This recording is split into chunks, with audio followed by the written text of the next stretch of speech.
Hey guys, John Rettinger here. In the coming days, I'm going to be doing a ton of Storm 2 coverage. Each one of those videos is going to have something to do with the SurePress screen. I thought before I got into a series of videos where I explain the keyboard, compare it to other devices, and show the browsing, I thought it'd be important to talk about the technology behind the Storm 2 screen and give a demonstration on how it works and compare it to last gen's Storm 1. So, backing up to the Storm 1, the SurePress technology was definitely in infancy with this device. There is one sensor in the middle, as we've seen on teardowns of the device. So anywhere you pushed on the screen, you were still just hitting that one sensor. So whether you're hitting the middle, right where the sensor is, it was pretty accurate. But if you're going into the bottom left corner or the bottom right, sometimes clicks wouldn't be registered, or they would be extremely inaccurate if they were. Another problem with this sort of implementation of the technology was there was a lot of time to wait for the screen to pop back up, which you notice if you were sending a long text or email. For those of you that use the Storm 1, you're definitely familiar with this. So let's think about it, the Storm 1's technology. Let's call the sensors the stack of quarters, and we'll use a MiFi device for an example of the screen. So if I stack this right on top, I'll move it a little bit in frame. If I'm pushing the bottom left or the bottom right, it's still just acting on that one sensor.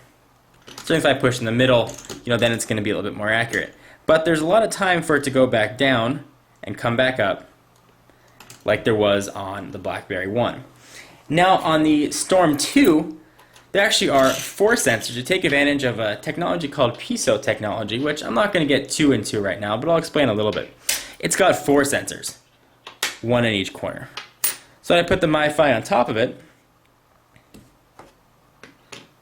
Anywhere that I wanted to push, there'd be a sensor. So I'd have a lot of increased accuracy. Certainly you're not seeing this click, but hopefully this illustrates the point. So a couple of cool things about the SurePress technology found on the Storm 2 and taking advantage of that piezo technology.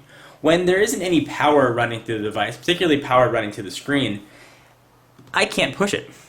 So let me go ahead and lock it and I'll give you a demonstration.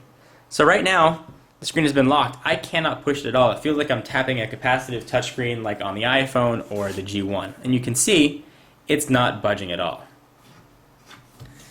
But as soon as power comes to the screen, suddenly I can click away.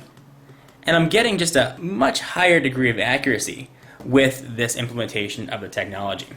So this actually is very cool for a few reasons. First, when you had the Storm 1 in your pocket, over time, you get a lot of dust that would collect sort of in the creases along the device. And that dust would add up and add up and add up, and eventually you couldn't push the screen. And that was the case with a lot of people.